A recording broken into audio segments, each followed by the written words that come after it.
Shalom Bapak Ibu Saudara-saudari kekasih Tuhan. Salam sejahtera bagi kita semuanya. Selamat beribadah di rumah kita masing-masing di hari Minggu yang kudus ini.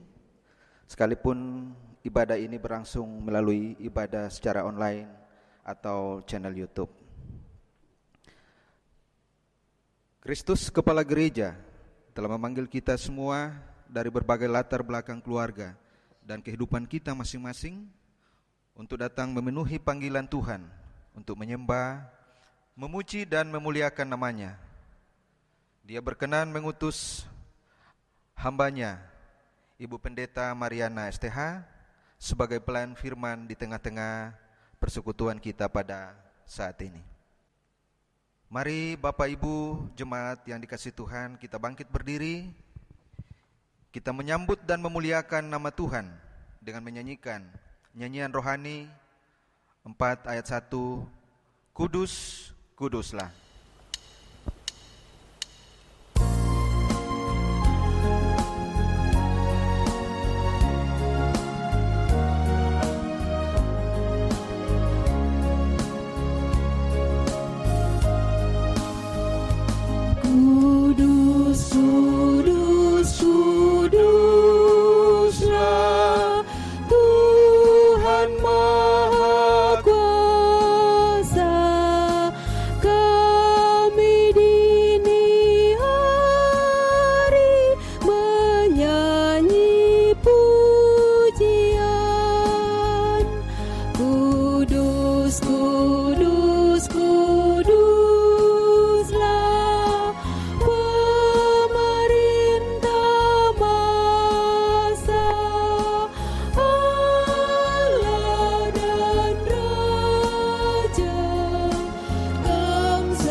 Kita mulai. Di dalam nama Allah Bapa, Anak dan Roh Kudus.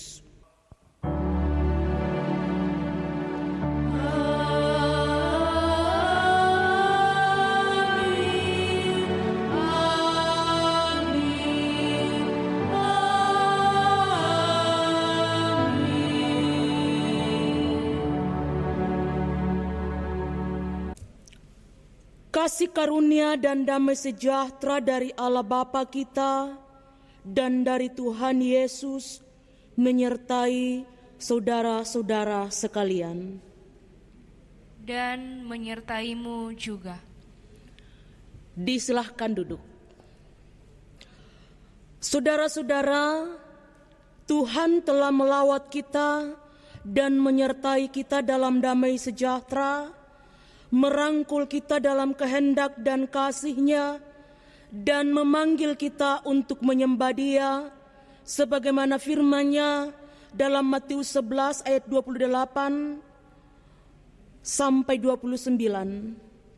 Marilah kepadaku semua yang letih lesu dan berbeban berat, aku akan memberi kelegaan kepadamu. Pikul lekuk yang kupasang dan belajarlah padaku, karena aku lemah lembut dan rendah hati, dan jiwamu akan mendapat ketenangan. Amin. Pujian Mazmur nomor 1 bait yang pertama, berbahagialah.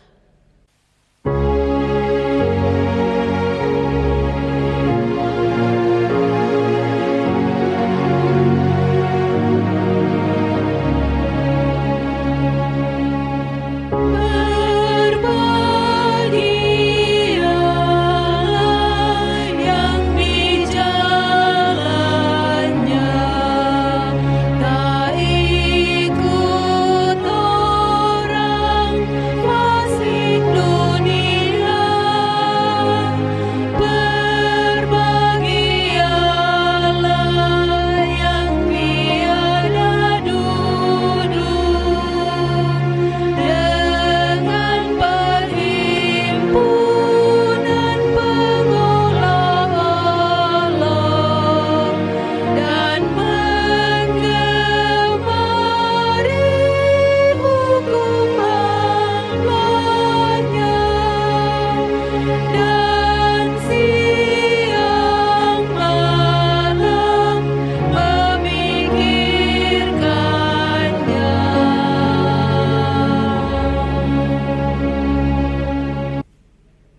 Saudara-saudara, mari kita sama-sama berdiri.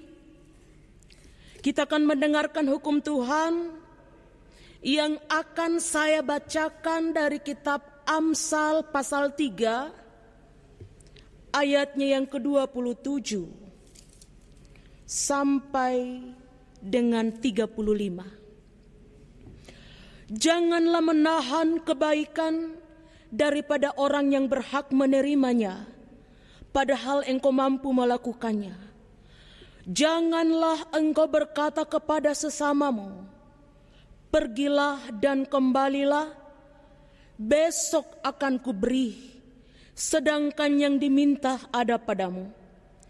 Janganlah merencanakan kejahatan terhadap sesamamu, sedangkan tanpa curiga ia tinggal bersama-sama dengan engkau. Janganlah bertengkar tidak semena-mena dengan seseorang, jikalau ia tidak berbuat jahat kepadamu. Janganlah iri hati kepada orang yang melakukan kelaliman, dan janganlah memilih satupun dari jalannya. Karena orang yang sesat adalah kekejian bagi Tuhan, tetapi dengan orang jujur ia bergaul erat. Kutuk Tuhan ada dalam rumah orang fasik, tetapi tempat kediaman orang benar diberkatinya. Apabila ia menghadapi pencemooh, maka ia pun mencemooh. Tetapi orang yang rendah hati dikasihinya. Orang yang bijak akan mewarisi kehormatan, tetapi orang yang bebal akan menerima cemooh. Amin. Kita mengaminkan hukum Tuhan ini dari nyanyian Mazmur 16, bait pertama, peliharakanlah aku.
Jemaat disilahkan duduk kembali.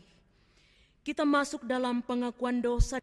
Saudara-saudara kekasih Tuhan, marilah dengan rasa sesal dan malu dan dengan segala kerendahan hati kita berdoa bersama kepada Tuhan, mengaku dosa-dosa dan kesalahan kita. Firman Tuhan, jika kita mengaku dosa kita, maka Ia adalah setia dan adil, sehingga Ia akan mengampuni segala dosa kita dan menyucikan kita dari segala kejahatan kita. Pertama Yohanes pasal pertama ayat 9. Mari kita berdoa. Ya Bapa kami yang di sorga, kami mengaku kepadamu seperti kami mengaku seorang kepada yang lain, bahwa kami telah berdosa kepadamu, baik dalam pikiran, perkataan, dan perbuatan kami, maupun dalam kegagalan kami untuk berbuat baik. Segala kekurangan kami selaku umat-Mu, kelemahan iman dan ketidaksetiaan, pelanggaran dan kelalaian, kami mengaku dan memohon. Ya Tuhan, ampunilah dan kasihanilah kami. Amin. Kita puji Tuhan dari nyanyian rohani 36 bait pertama di depan mata Yesus.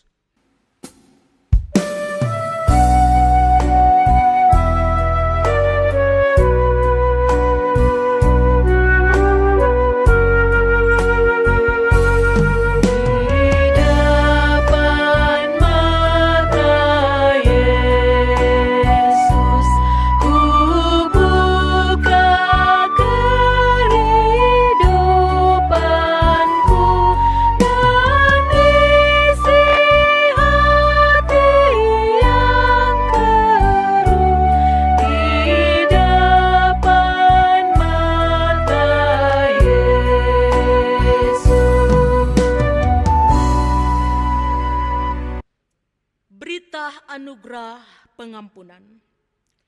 Jemaat yang terkasih, setiap kali kita dengan sungguh-sungguh mengaku dosa kita dan bersedia meninggalkan jalan kita yang lama, maka dengarkanlah berita pengampunannya, sebagaimana tertulis dalam kitab Yesaya pasal pertama ayat 18. Sekalipun dosamu merah seperti kermisi, akan menjadi putih seperti salju. Sekalipun berwarna merah seperti kain kesumba, akan menjadi putih seperti bulu domba. Amin. Kita puji Tuhan dari nyanyian rohani 137 bait pertama, Sudah Kudapat Sayang Tuhan.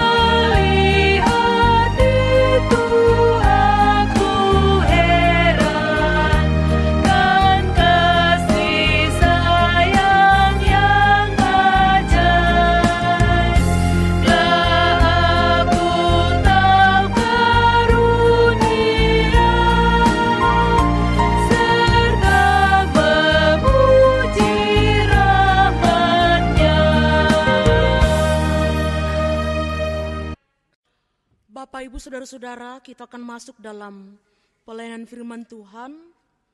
Karena itu mari kita berdoa. Inilah kami Tuhan dengan hati yang terbuka, datang di hadapan-Mu, memohon lawatan Roh Kudus-Mu.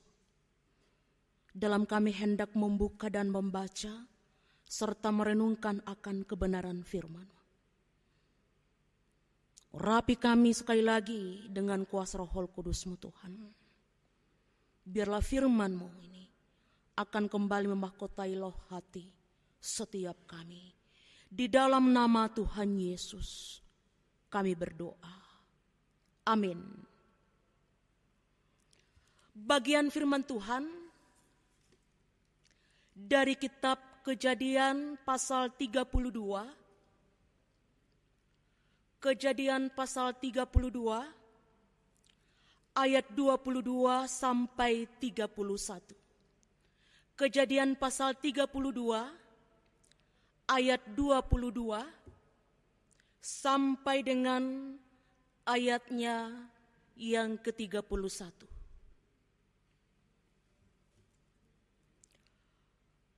Pada malam itu Yakub bangun dan ia membawa kedua istrinya, kedua budaknya perempuan, dan ke-11 anaknya, dan menyeberang di tempat penyeberangan sungai Yabok. Sesudah ia menyeberangkan mereka, ia menyeberangkan juga segala miliknya. Lalu tinggallah Yakub seorang diri, dan seorang laki-laki bergulat dengan dia sampai fajar menyingsing. Ketika orang itu melihat bahwa ia tidak dapat mengalahkannya, ia memukul sendi pangkal paha Yakub, sehingga sendi pangkal paha itu terpelecok. Ketika ia bergulat dengan orang itu, lalu kata orang itu, "Biarkanlah aku pergi karena fajar telah menyingsing." Sahut Yakub, "Aku tidak akan membiarkan engkau pergi jika engkau tidak memberkati aku." Bertanyalah orang itu kepadanya, "Siapakah namamu?" Sahutnya, "Yakub." Lalu kata orang itu, "Namamu tidak akan disebutkan lagi Yakub, tetapi Israel, sebab engkau telah bergumul melawan Allah dan manusia dan engkau menang." Bertanyalah Yakub, "Katakanlah juga namamu."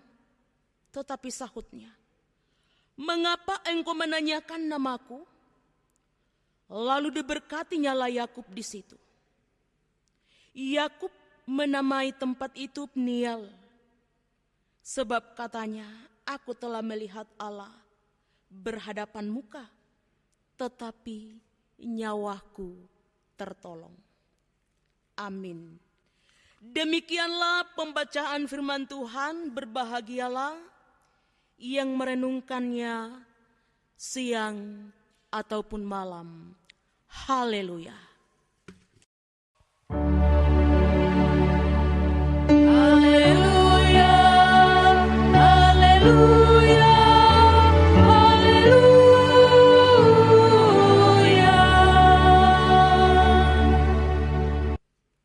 Bapak, Ibu, saudara-saudara yang sama dikasihi Tuhan, Salam.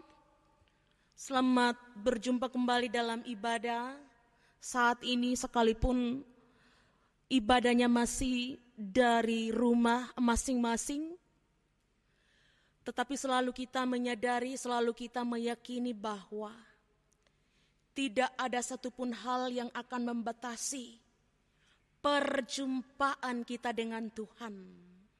Dalam situasi dan kondisi apapun, dalam kegelisahan, dalam kepanikan, dalam ketakutan atau kecemasan, tidak ada satupun hal yang akan membatasi perjumpaan kita dengan Tuhan.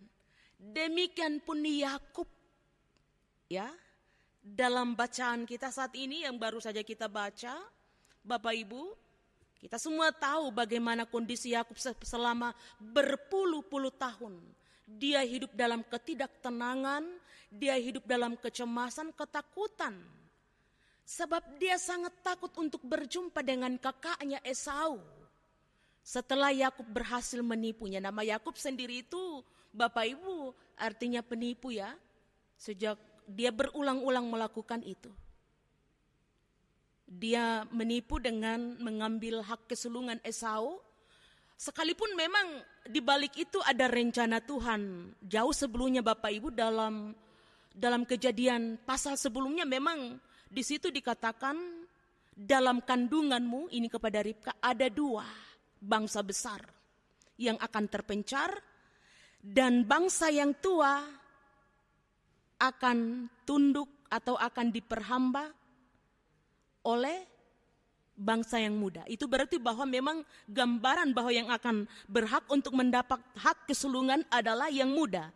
Artinya Yakub. Yakub ini kembar dengan Esau.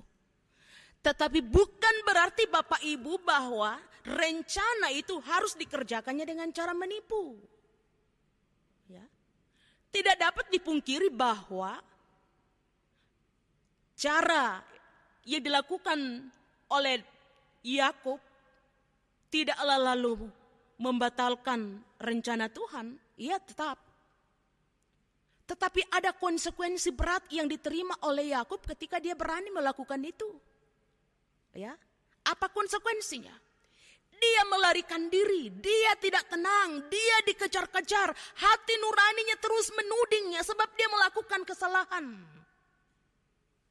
Dia berapa kali juga tertipu, termasuk dari pamannya Laban yang sekaligus menjadi mertuanya dan lain sebagainya. Ya. Jadi ini yang harus dipahami Bapak Ibu, ini cerita tentang Yakub ini kadangkala atau banyak disalah tafsirkan, yang padarnya banyak yang mengganggu iman umat percaya. Loh kok Yakub dengan cara menipu dia bisa diberkati? Ya. Berkat itu bukan berasal dari Ishak ayahnya tapi dari Tuhan. Memang yang menyampaikan berkat adalah Ishak. Sebab mata Ishak saat itu sudah rabun, sudah tidak bisa melihat. Sehingga dia ditipu oleh Yakub dengan memakai bulu-bulu. Supaya kehadirannya itu seolah menggambarkan seorang Esau yang memang berbulu-bulu ya. Tetapi Yesus, tetapi Tuhan tidak bisa ditipu. Ya. Sudah dipastikan Bapak Ibu bahwa sesungguhnya berkat atau berkat yang sesungguhnya belum diterima oleh Yakub saat itu sekalipun sudah disampaikan oleh Ishak. Sebab gambaran kehidupan Yakub selama bertahun-tahun dalam pengembaraan dalam rasa takut itu tidak menggambarkan bunyi berkat yang disampaikan oleh Ishak ayahnya. Jadi jangan lalu kita menyimpulkan, memastikan bahwa berkat yang disampaikan oleh Ishak kepada Yakub saat itu sudah benar-benar berkat dari Tuhan dan pasti turun dalam diri Yakub pada saat itu. Belum Bapak Ibu. Mana mungkin Allah merestui berkat? Ya. Mana mungkin Allah berkenan untuk menjatuhkan berkatnya dengan cara yang demikian? Melakukan penipuan.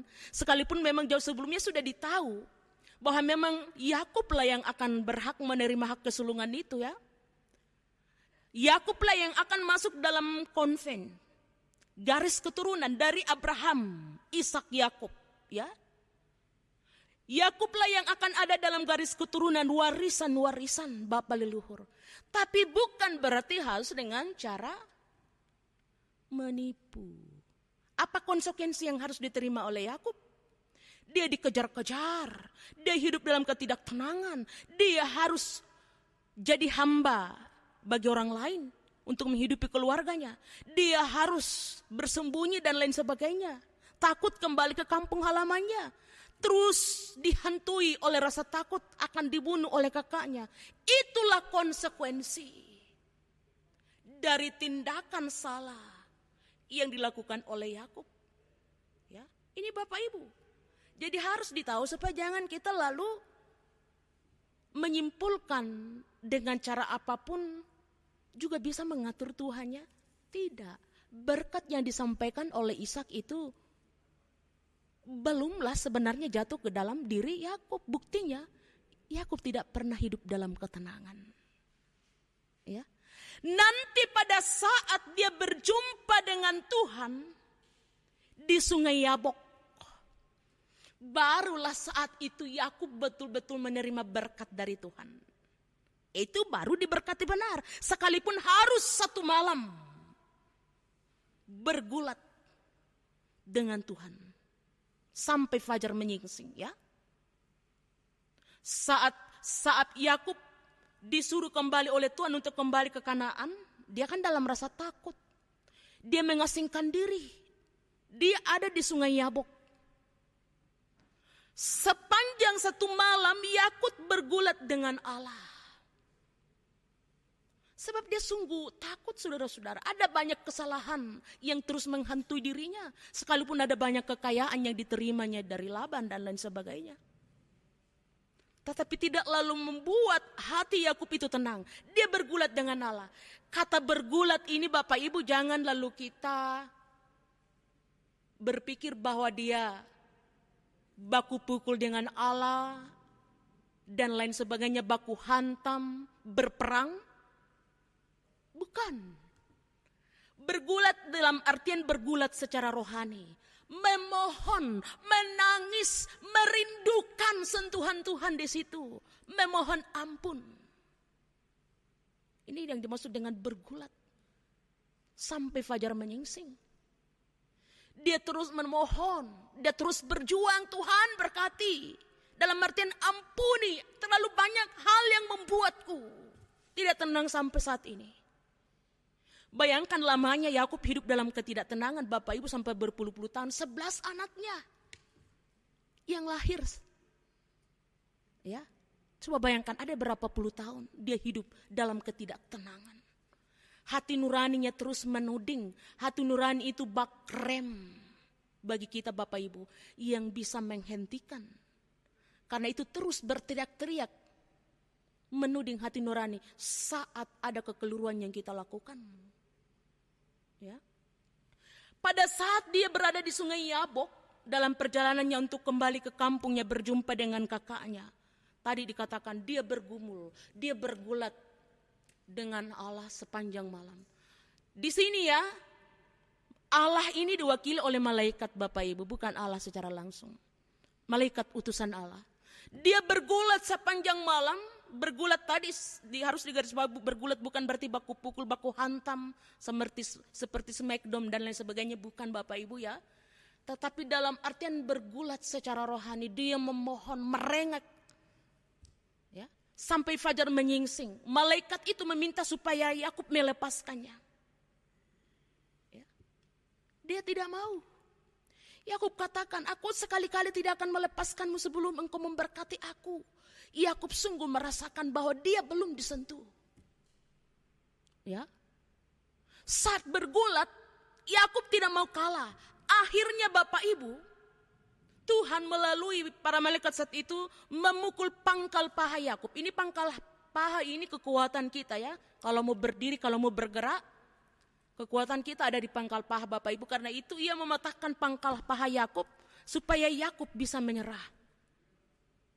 Tapi Yakub tidak bisa menyerah Bapak Ibu, dia tetap tidak mau melepaskan sekalipun dia sudah pincang. Ya. Saat pangkal paha Yakub dipatahkan, barulah dia diberi berkat. Tuhan berkenan memberkatinya sebab sekali-kali Yakub tidak mau melepaskannya sebelum ia yakin ia sudah diberkati. Ini merengak-rengaknya apa? Cara Yakub ini bukan berarti memaksa ya Bapak Ibu. Tetapi ini bukti kepasrahan Yakub secara penuh kepada Tuhan. Tidak ada lagi jalan lain. Dia tidak bisa berbuat apa-apa tanpa Tuhan memberkatinya. Ini sudah disimpulkan ya. Dipatahkan dulu pangkal pahanya dalam artian semua bentuk kekuatan yang ada dalam diri Yakub dihancurkan, baru dibangun kembali menjadi pribadi yang utuh. Segala bentuk kekuatan termasuk juga kesombongan yang menguasai dirinya saat dia harus menerima hak keseluruhan sekalipun itu dengan cara yang tidak benar Bapak Ibu, dihancurkan dulu, diremukkan. Sebab bagaimana mungkin Yakub bisa dibentuk menjadi pribadi yang lebih kalau kekuatan manusianya yang menguasainya tidak dihancurkan oleh Tuhan. Karena itu Bapak Ibu saya pernah katakan, Tuhan kadang mematahkan dulu kekuatan-kekuatan kita sebelum dia memberi yang terbaik. Selama kekuatan manusia masih menguasai diri, Tuhan tidak akan pernah memberikan yang terbaik berkatnya. Jadi harus dipatahkan dulu. Pangkal paha Yakub dipatahkan. Lalu Tuhan berkenan untuk memberkatinya. Saat itu juga nama Yakub diubah menjadi Israel. Bukan lagi Yakub yang artinya penipu. Ya, tetapi Israel. Sebelumnya malaikat bertanya, Tuhan bertanya kepada Yakub, siapakah namamu? Yakub di sini tidak berani lagi menipu, tidak berani lagi berbohong. Dia jujur, saya adalah Yakub yang artinya penipu. Dia tidak lalu katakan saya Esau. Yakub bisa saja kuat dan bisa saja menipu manusia. Tetapi Allah tidak, dia jujur dan terbuka. Saya adalah Yakub dalam artian saya adalah penipu. Dia jujur dan terbuka. Karena itu Tuhan katakan, saat ini juga namamu akan aku ubah. Bukan lagi Yakub tapi Israel. Israel, kata Israel, sebab engkau telah bergumul bergulat dengan Allah dan manusia dan engkau menang. Engkau selamat. Ya. Saat itu juga Bapak Ibu Saudara-saudara, Yakub sungguh merasakan penyertaan Tuhan. Perlindungan Tuhan yang sempurna dalam hidupnya. Dalam pikiran dan pandangan Yakub saat itu, semua bentuk kekayaan, kekuatan, popularitas yang dimilikinya sepanjang ia lahir sampai detik itu tidak ada artinya. Semuanya dilepaskan. Semua bentuk kekayaan. Bagi Yakub tidak ada artinya dibanding dengan perjumpaannya dengan Tuhan saat itu. Karena itu Yabok diganti namanya menjadi Pniel. Yakub menamai tempat itu Pniel, bukan lagi Yabok, yang artinya berjumpa dengan Tuhan. Di sini berjumpa dengan Tuhan, bertatap muka dengan Tuhan. Tempat berjumpa dengan Tuhan. Itu Pniel ya. Jadi Yakub diberkati, dihancurkan segala bentuk kekuatannya, ketakberdayaannya, dihancurkan semua kekuatan-kekuatan yang membuatnya tidak bisa berkenan di hadapan Tuhan. Lalu diberkati, tenanglah rasa Yakub. Dia sadar apapun yang dia miliki sejak dia lahir sampai detik ini sama sekali tidak ada artinya. Semua bentuk kekayaan dan lain sebagainya tidak ada artinya dibanding dengan perjumpaannya dengan Tuhan. Karena itu saat itu juga semua bentuk kekayaan dia tinggalkan, dia lepaskan. Lalu dia berjumpa, dia memberanikan diri untuk berjumpa dengan kakaknya Esau. Selama berpuluh-puluh tahun takut akan dibunuh. Saat dia berjumpa dengan Esau, dia tunduk 7 kali ke tanah. Dia tunduk 7 kali ke tanah. Bukti kerendahan hati Yakub. Tetapi apa yang terjadi? Esau menerimanya dengan segala baik. Ini bukti berkat Tuhan yang terjadi. Ya. Berkat Tuhan nyata dan terbukti ketika Esau kakaknya menerimanya dengan baik. Dia tunduk di hadapan kakaknya, dia menyerahkan segala-galanya. Tapi apakah ketika Yakub ini menyerahkan segala-galanya dia lalu jatuh terlantar, jatuh miskin? Tidak. Keturunannya seperti pasir di laut dan bintang-bintang di langit. Janji Tuhan kepadanya jauh sebelumnya tidak pernah dibatalkan dengan apapun. Mengapa? Sebab Yakub berani datang berlutut di hadapan Tuhan, memohon ampun atas segala kesalahan yang dia buat. Ya. Kegagalan-kegagalan hidup yang sempat dilakukannya tidak membatalkan rencana Tuhan. Mengapa? Sebab Yakub menyempatkan diri untuk datang bergumul di hadapan Tuhan, menyerahkan diri, memohon ampun sampai dia menangis sepanjang malam. Ampuni aku Tuhan, berkati aku. Sekali-kali aku tidak melepaskan Engkau. Kalau Engkau tidak melepaskan aku. Ini yang luar biasa untuk kita renungkan Bapak Ibu. Dia menang. Ini juga yang harus diluruskan Bapak Ibu, saat Yakub bergumul dengan Allah dia menang. Jangan lalu kita menafsirkannya seperti ini, Yakub mengalahkan Tuhan. Tidak. Mana mungkin Tuhan bisa dikalahkan. Kata menang di sini artinya bahwa Yakub berhasil menerima berkat. Yakub berhasil menerima pengampunan. Ini yang dimaksudkan dengan kata menang. Dan Yakub berhasil, ya, berhasil bertatap muka dengan Tuhan. Itu maksudnya. Itu yang dimaksud dengan menang dalam pergulatan ini. Ya. Jadi ada banyak bahasa-bahasa, kalimat-kalimat yang memang harus ditafsirkan secara benar Bapak Ibu. Sebab jika tidak, kita akan terjerumus dalam kesalahpahaman. Dalam artian akan salah mengartikan makna dari setiap perkataan dalam firman Tuhan. Ya. Penyertaan. Jadi Yakub sungguh percaya pada penyertaan dan perlindungan Tuhan. Dalam kegelisahannya yang betul-betul berada pada tingkat dewa, Tuhan bisa menyelamatkannya. Namun sebelum Yakub diselamatkan, dia dipatahkan dulu pangkal pahanya. Dalam artian dirobohkan semua bentuk kekuatan-kekuatan dalam dirinya.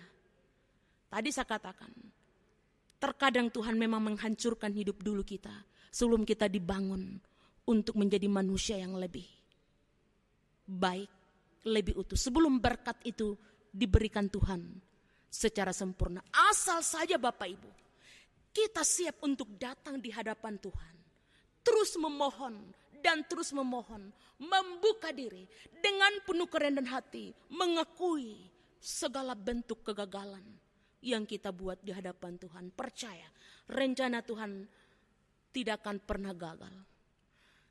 Rencana Tuhan tidak akan pernah gagal dalam hidup kita, karena itu tidak perlulah melakukan hal-hal yang keliru untuk mengejar janji Tuhan itu. Tetapi kejarlah janji Tuhan itu sesuai dengan janji firman-Nya. Kalau memang kita sudah pastikan bahwa itu pasti milik kita, kalau kita sudah tahu misalnya proyek ini akan menjadi milik saya, kenapa harus menipu lagi? Kenapa harus menyogok misalnya dan lain sebagainya? Ya. Atau memilih sesuatu, memilih pasangan hidup misalnya, sudah dipastikan orang tua tidak senang dan lain sebagainya, kenapa harus dipaksakan, bahkan ada yang kain lari? Kenapa tidak lalu tunggu dulu sampai hati orang tua itu merasa baik? Kenapa harus memaksa dengan seperti Yakub tadi? Sudah dia tahu janji Tuhan jatuh padanya untuk masuk dalam lingkaran, dalam garis keturunan Abraham, Ishak, Yakub. Kenapa harus menipu dulu? Tunggulah waktu yang tepat. Sebab janji Tuhan tidak akan batal, tapi konsekuensi besar harus kamu terima sampai berpuluh-puluh tahun. Ada dalam ketidaktenangan. Hati nurani terus menuding. Ada kesalahan besar yang dibuat. Tetapi penyertaan Tuhan sungguh sempurna dalam hidup Yakub. ketika Yakub betul-betul datang dan berjumpa dengan Tuhan, menanggalkan semua aksesoris yang selama ini membuat Yakub tidak bisa berjumpa dengan Tuhan. Tetapi saat ditinggalkan, Yesus memberinya, Tuhan memberinya lebih luar biasa lagi, berkat yang tidak bisa tertakarkan. Nah, Bapak Ibu Saudara-saudara, ini kesaksian firman Tuhan yang dibagikan kepada kita saat ini. Sekiranya oleh Roh Kudus kita dimampukan untuk memaknai dalam hidup kita, bahwa rencana Tuhan tidak akan pernah gagal dalam hidup kita. Berkat Tuhan tidak akan pernah tertukar dengan apapun, tidak akan pernah dibatalkan oleh apapun. Karena itu tidak usah memaksakan diri, apalagi harus melakukan kesalahan, pelanggaran, penipuan untuk mengejarnya. Sebab segala sesuatu yang kita kejar tidak lalu berdasarkan kata Tuhan, tidak akan pernah membuat hidup kita tenang, tidak akan pernah membuat hidup kita lebih baik dari yang sebelumnya. Mendapatkan sesuatu dengan tidak cara benar akan membuat kita selalu tertuding, sebab hati nurani kita akan terus menuding. Tuhan akan terus menyertai kita, Tuhan akan terus melindungi kita Bapak Ibu, dari saat ini sampai selama-lamanya. Amin. Mari sejenak kita bersaat teduh.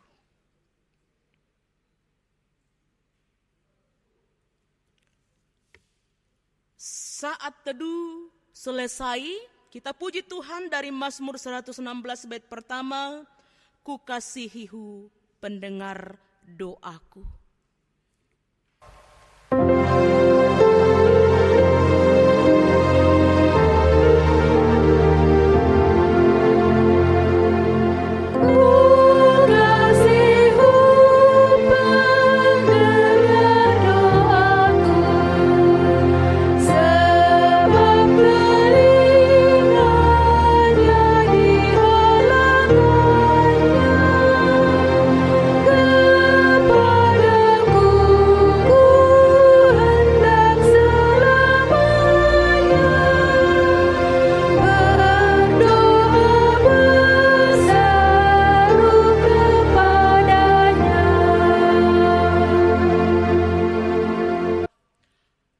Kekasih Tuhan, mari kita berdiri. Dalam persekutuan dengan orang-orang percaya di segala tempat dan di sepanjang zaman, bersama-sama kita mengikrarkan pengakuan iman kita melalui pengakuan iman rasuli sebagai berikut. Aku percaya kepada Allah Bapa yang Maha Kuasa, Khalik langit dan bumi, dan kepada Yesus Kristus, anaknya yang tunggal Tuhan kita, yang dikandung daripada Roh Kudus, lahir dari anak darah Maria, yang menderita di bawah pemerintahan Pontius Pilatus, disalibkan, mati dan dikuburkan, turun ke dalam kerajaan maut. Pada hari yang ketiga, bangkit pula dari antara orang mati, naik ke sorga, duduk di sebelah kanan Allah, Bapa yang Maha Kuasa, dan akan datang dari sana untuk menghakimi orang yang hidup dan yang mati. Aku percaya kepada Roh Kudus, gereja yang kudus dan persekutuan orang kudus, pengampunan dosa, kebangkitan daging, dan hidup yang kekal. Amin. Bapak, Ibu, Saudara-saudara, sebelum kita masuk dalam doa syafaat, kita akan mendengarkan kesaksian pujian dari paduan suara GTM Jemaat Tamalandrea. Di sini saya sampaikan Bapak Ibu, saya tidak sempat berpartisipasi dalam pujian ini sebab rekaman saya terlambat masuk ya. Oke, disilahkan.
jadikan hatiku istana cintamu, tempat yang layak untuk bersemayam, tubuh dan darahmu.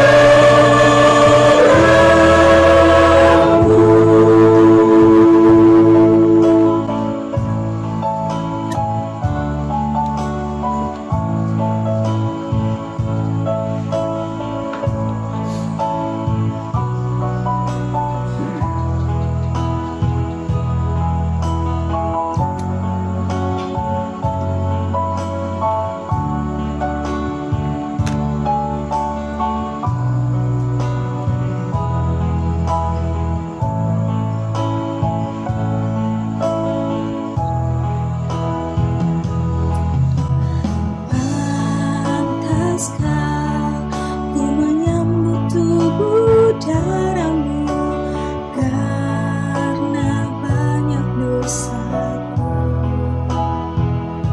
Sering ku ingkari cintamu dalam langkah hidupku.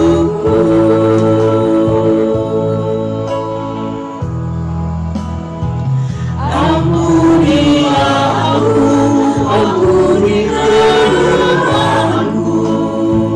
ampuni dosaku dalam kehidupanku.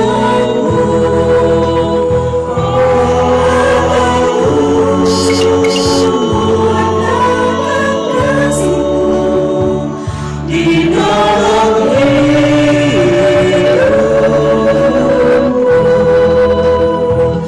bersihkan hatiku dengan sucinya cintamu, jadikan hatiku istana cintamu, tempat yang layak untuk bersemayam, tubuh dan darahmu.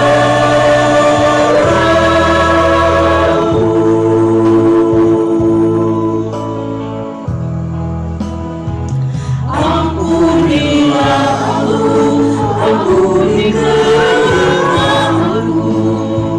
ampuni dosaku dalam kehidupanku.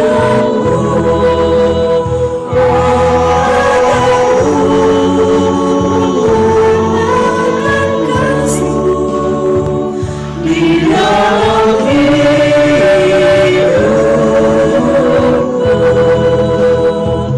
Bersihkan hatiku dengan sucinya cintamu, jadikan hatiku istana cintamu, tempat yang layak untuk bersemayam, tubuh dan darahmu.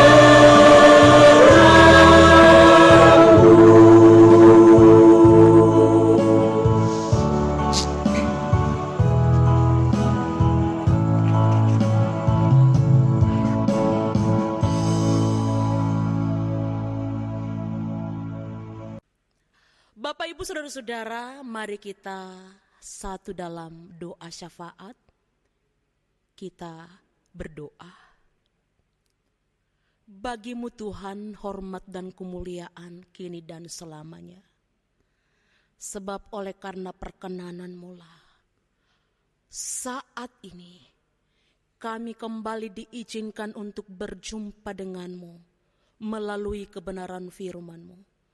Tolong kami melalui Roh Kudus-Mu Tuhan, untuk bisa memiliki kekayaan firman-Mu ini, sebagai pegangan kami, sebagai suluh dan pedoman bagi kami, dalam menjalani sisa hidup yang Tuhan masih percayakan, khususnya di tengah-tengah kegelisahan, di tengah-tengah tekanan, kecemasan, ketakutan dan lain sebagainya. Dunia boleh saja menawarkan banyak ancaman, banyak ketakutan, tapi Tuhan menawarkan hanya satu, yaitu kekuatan dan penyertaan yang sempurna. Terima kasih Tuhan. Semua kami umat-Mu yang datang di hadapan-Mu saat ini, hampirilah. Berikanlah berkat-Mu yang penuh, sehingga kami terus bersukacita dan bersukacita dalam mengiring Tuhan.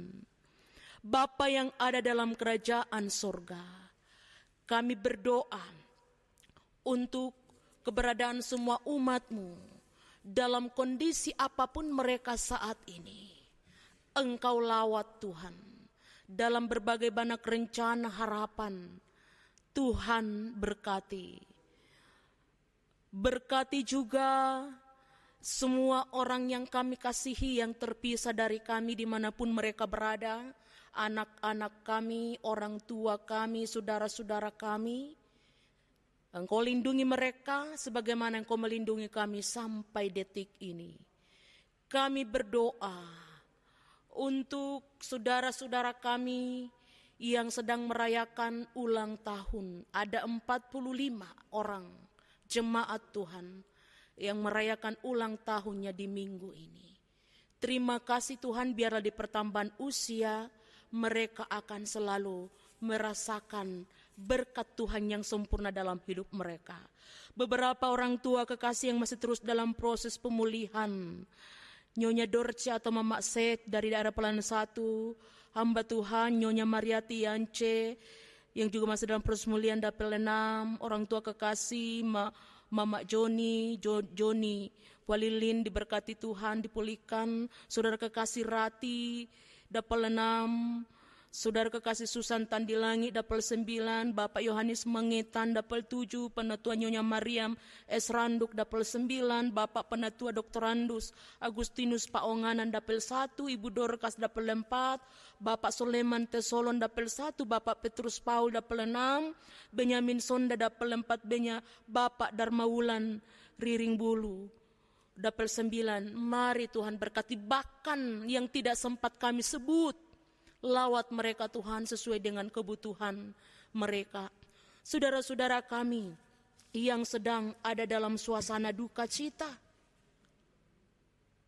hamba Tuhan Mama Ike dan sekeluarga, Papa Michael sekeluarga Dapil 6, yang tentu saja masih merasakan duka cita oleh karena nenek kekasih di kampung halaman. Di Mamasa dipanggil Tuhan beberapa waktu yang lalu, diberkati Tuhan, semua keluarga yang berduka dipulihkan. Sukacita akan menggantikan semua bentuk rasa duka cita. Juga berdoa untuk Bapak Daniel Bongga, daerah Pelayanan 3, bersama dengan keluarga yang sedang berduka oleh karena saudara kekasih Bapak Martin Bongga atau Bapak Marni dipanggil Tuhan pada beberapa hari yang lalu dalam perjalanannya ke Makassar untuk berobat. Pulihkan segenap keluarga Tuhan, topang keluarga dalam menjalani duka ini. Bahkan masih ada banyak saudara-saudara keluarga kami yang masih dalam proses pemulihan oleh karena duka cita. Tuhan berkati. Yang sedang dalam pergumulan yang lain, sedang mencari pekerjaan dan lain sebagainya juga diberkati Tuhan. Kami berdoa untuk bangsa dan negara kami berdoa untuk pemerintah kami, aparat, berdoa untuk para medis yang terus menangani pasien-pasien khususnya dalam masa pandemi COVID-19, terus dibentengi Tuhan, diberi kekuatan yang ekstra oleh Tuhan. Bahkan kegelisahan dunia akibat COVID-19 ini terus menerus kami letakkan dalam tangan-Mu Tuhan. Engkau lah yang berkuasa di atas semuanya. Kami berdoa untuk setiap kepanitiaan dalam jemaat ini. Kami berdoa untuk orang-orang tua yang sudah lanjut usia. Tuhan berkati dan dampingi terus anak-anak dalam pertumbuhan. Diberkati Tuhan, para muda-mudi terus ditutup bungkus oleh Tuhan. Juga diberkati Tuhan dalam perjuangannya. Engkau akan terus ada bersama dengan mereka. Bapa yang ada dalam kerajaan surga, kami berdoa untuk setiap kami yang mengambil pelayanan saat ini, Bapak Penatua atau Ibu Penatua atau Syammas dari daerah pelayanan 2, tim multimedia, pianis dan kantoria, saudara tata usaha, koster, satpam, siapapun kami yang ikut mengambil bagian dalam pelayanan ini diberkati Tuhan. Tuhanlah yang akan menyempurnakan semua bentuk pelayanan yang sudah kami buat. Bahkan juga persembahan pujian dari tim paduan suara Jemaat Tamalan Rea. Diberkati Tuhan akan menjadi persembahan yang berbau harum di hadapan Tuhan. Bapa yang ada dalam kerajaan surga, ampunilah semua salah dosa kami. Terima kami yang berdoa di dalam nama Tuhan Yesus yang telah mengajar kami doa Bapa kami sebagai berikut. Bapa kami yang di surga, dikuduskanlah namamu, datanglah kerajaanmu, jadilah kehendakmu di bumi seperti di surga. Berikanlah kami pada hari ini makanan kami yang secukupnya, dan ampunilah kami akan kesalahan kami, seperti kami juga mengampuni orang yang bersalah kepada kami. Dan janganlah membawa kami ke dalam pencobaan, tetapi lepaskanlah kami daripada yang jahat. Karena Engkaulah yang mempunyai kerajaan dan kuasa dan kemuliaan sampai selama-lamanya. Amin.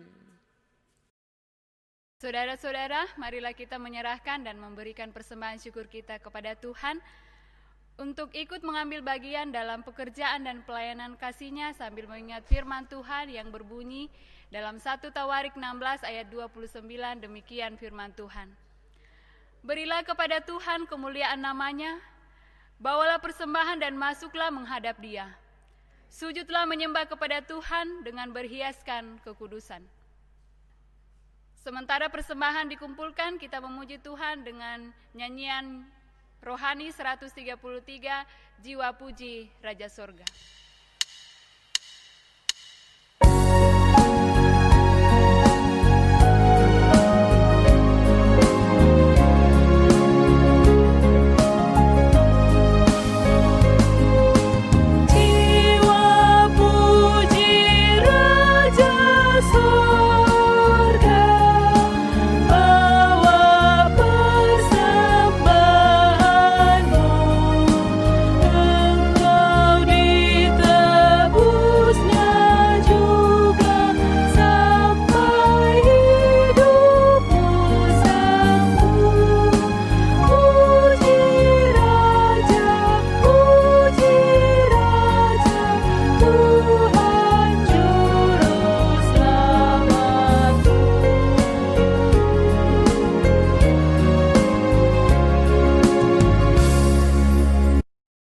Untuk doa persembahan, kita bangkit berdiri. Mari kita satu dalam doa persembahan. Kita berdoa. Ya Tuhan Allah yang ada dalam kerajaan sorga, kami mengucap syukur kepadamu ya Tuhan, karena pada saat ini kami boleh dimampukan untuk memberikan persembahan syukur kami kepadamu di dalam rumah tangga kami masing-masing. Berkatilah persembahan yang telah kami berikan, sehingga boleh kami pakai dalam pelayanan kasih-Mu di tengah-tengah dunia ini. Dalam anak-Mu Yesus Kristus kami sudah berdoa. Amin. Untuk merespon persembahan yang telah kita berikan, kita menyanyi dari nyanyian rohani 132, bait yang pertama, Ya Tuhan murah-Mu baka.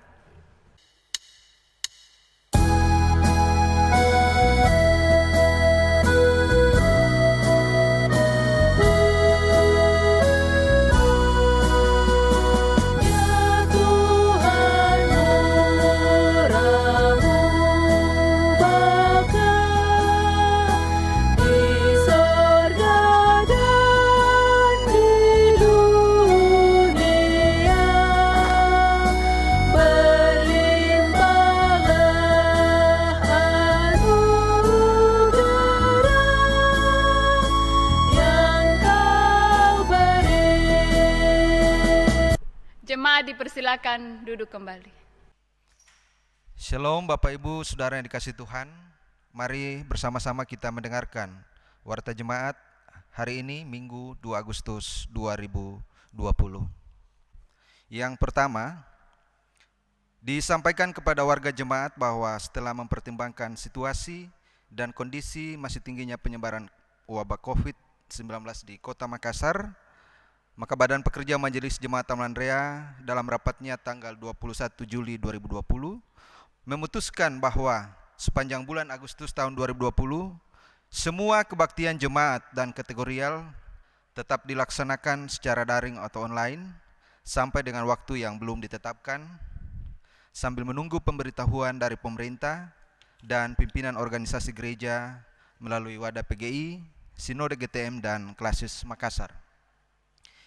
Yang kedua, pelantikan panitia perayaan Natal Yesus Kristus GTM Jemaat Tamalan Rea tahun 2020 akan dilaksanakan pada hari Sabtu 8 Agustus tahun 2020 pukul 10.00 WITA bertempat di Gedung Gereja Jemaat Tamalan Rea. Yang ketiga, kebaktian hari Minggu 9 Agustus 2020 ditata layani oleh Majelis Jemaat Tamalan Rea Daerah Pelayanan 3. Rekaman bersama pendeta dan tim musik gerejawi dilaksanakan pada hari Rabu tanggal 5 Agustus 2020 pukul 11.00 WITA. Yang keempat, kebaktian rumah tangga dilaksanakan setiap hari Senin, Rabu, dan Jumat. Disiarkan secara live streaming melalui Facebook GTM Jemaat Tamalan Rea pukul 19 WITA. Untuk itu diharapkan semua warga jemaat dapat mengikuti tepat waktu dan atau melalui tayangan ulang di YouTube GTM Jemaat Tamalan Rea. Yang kelima, kebaktian persekutuan anak dan remaja setiap hari Minggu melalui channel YouTube GTM Jemaat Tamalan Rea dimulai pukul 8.00 WITA. Karena itu diharapkan kepada para orang tua dan keluarga untuk memotivasi anak-anak di rumah mengikuti pelayanan tersebut. Yang keenam, kebaktian PPGTM setiap hari Sabtu pukul 19 WITA itu akan dilaksanakan melalui aplikasi Zoom. Diharapkan dapat diikuti oleh semua anggota PPGTM Jemaat Tamalan Rea. Selanjutnya, kebaktian PPR GTM setiap hari Selasa pukul 19 WITA itu juga disiarkan secara live streaming melalui Facebook GTM Jemaat Tamalan Rea. Selanjutnya, bagi warga jemaat yang berkerinduan membantu pelayanan diakonia jemaat dalam bentuk uang tunai, itu dapat disalurkan melalui Bank BRI atau nomor rekening yang ada di Gereja Toraja Mamasa Jemaat Tamalan Rea dalam bentuk natura, dan bisa juga dibawa langsung ke kantor gereja setiap hari kerja. Informasi yang ke-9, pertemuan BPMJ dengan orang tua, pengajar dan peserta katekisasi CD akan dilaksanakan pada hari Kamis 6 Agustus 2020 pukul 16 WITA di gedung gereja. Selanjutnya, untuk diketahui bersama bahwa GTM Jemaat Tamalan Rea akan menjadi tuan rumah pelaksanaan sidang majelis tahunan GTM Klasis Makassar yang akan diselenggarakan pada bulan Oktober tahun 2020. Dimohon dukungan doa dan dana dari setiap warga jemaat Tamalan Rea. Selanjutnya, informasi duka. Telah kembali ke pangkuan Bapa di surga. Yang pertama, dengan kasih Bapak Martin Bongga atau Bapak Marni, saudara dari Bapak Daniel Bongga, daerah pelayanan 3, pada hari Selasa 28 Juli 2020 di Mamasa. Yang kedua, Ibu terkasih Ibu Yuliana, ibunda dari Nyonya Katrina Ian Hendrik Kaviar, daerah pelayanan 6, pada hari Rabu 29 Juli 2020 di Mamuju. Pendeta Penatua, Syamas, badan-badan kelengkapan jemaat, serta seluruh warga jemaat Tamalan Rea turut berduka cita yang dalam, diiringi doa semoga Allah Bapa, Anak dan Roh Kudus Sang Penghibur kiranya menguatkan seluruh rumpun keluarga dalam pengharapan iman. Demikian warta jemaat hari ini. Atas perhatian warga jemaat diucapkan terima kasih. Tuhan Yesus memberkati. Saudara-saudara kekasih Tuhan, kita telah berada di penghujung ibadah kita. Jalanilah hidupmu dengan penuh sukacita.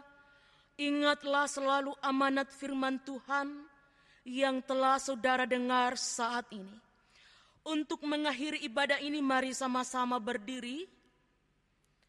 Kita menyanyikan nyanyian rohani 145 bait pertama, Sertai Kami Tuhan.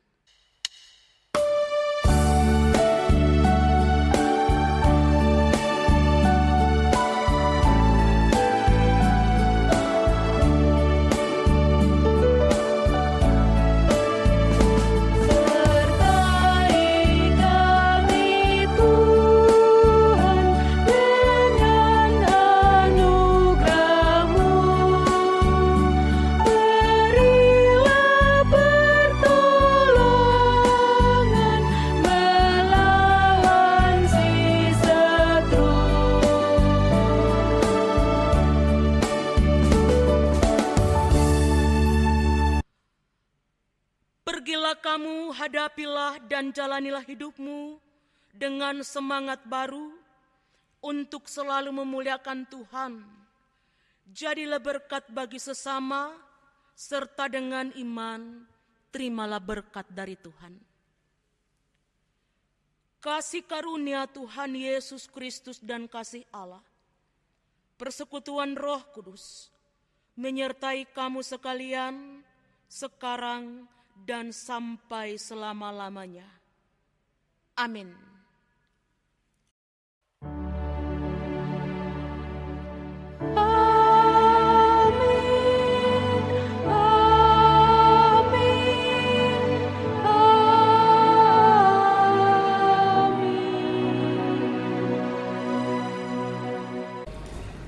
Jemaat yang dikasihi Tuhan, sebagai nyanyian penutup, marilah kita bersama-sama menyanyi dari nyanyian rohani 185 ayat 1, bergandengan tanganlah.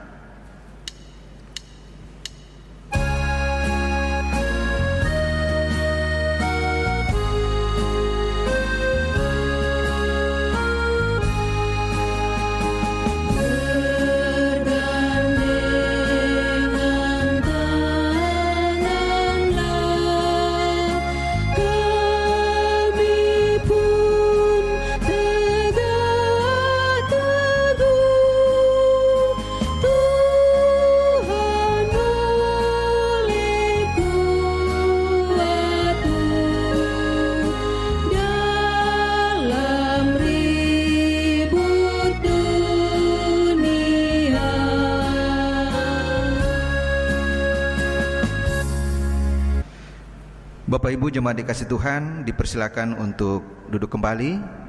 Dan demikianlah ibadah kita pada saat ini. Selamat hari Minggu. Tuhan Yesus memberkati kita sekalian.